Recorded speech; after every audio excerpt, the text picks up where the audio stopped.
गरम खाना नहीं परोसने पर शराबी पति ने घर लौटकर पत्नी और बेटे से मारपीट कर उन्हें घर से बाहर निकाल दिया और दरवाजा लगाकर फांसी के लिए फंदा तैयार किया।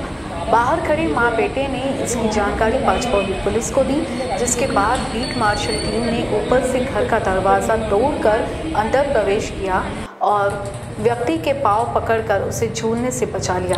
पाचपौली पुलिस की beat marshal team Atul, Manoj, Devendra और प्रफुल्ल की इस उत्कृष्ट कार्रवाई के लिए उन्हें पुलिस आयुक्त डॉक्टर रविंद्र सिंगल द्वारा सम्मानित किया गया।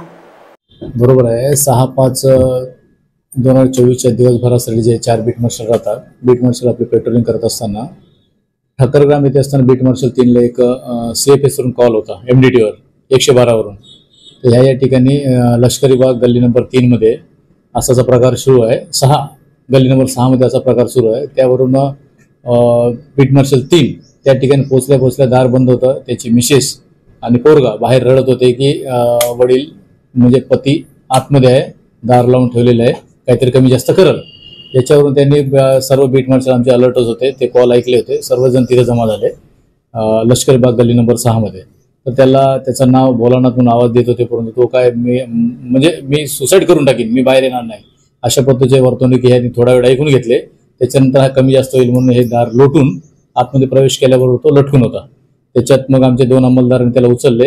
एक अंमलदार तो लाईट बंद केल्यामुळे तो टार्च लावला एक अंमलदाराने, एक अंमलदाराने ती ओढणी फॅनवरून ते काढून खाली उतरवले। अशा पद्धतीने त्याचा जीव वाचवले। संबंधीची सूचना आहे आम्ही MDT वर अपलोड केलं, असा एका माणसाचा जीव वाचवला म्हणून। आणि आम्ही वरिष्ठांना हे संदेश देण्यात आले की अशा पद्धतीची कामगिरी करून एका व्यक्तीचा जीव वाचवलेला आहे।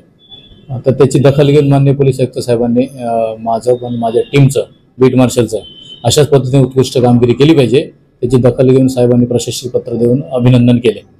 सर, जे तो माणूस जो सुसाईड करण्याची कोशिश करत त्याच्या मागचं कारण काय समजलं आहे आणि आपले बीट मार्शलचं काय नाव आहे जे तिथे त्वरित पोहोचले होते? Atul Phartade, beat marshal number 3, त्याच्यानंतर देवेंद्र शर्मा लांडे, चौथा मनोज चौधरी, 4 लोक पोहोचून ही कामगिरी केलेली आहे। त्याच्यात पार्श्वभूमी असं दारू पिण्याची सवयीच आहे, सुसाईड जो करण्याचा प्रयत्न केलेला आहे। त्याच्यात त्या दिवशी थंड भात होतं, ते भात मला काही आवडलं नाही अशा पद्धतीचे, आणि दारू पिले असल्यामुळे यांचे भांडणं व्हायचे नेहमी। त्याच्यावरून त्यांनी मग आतमध्ये करून घेतलं, ते बाहेर असताना दार लावून घेतलं।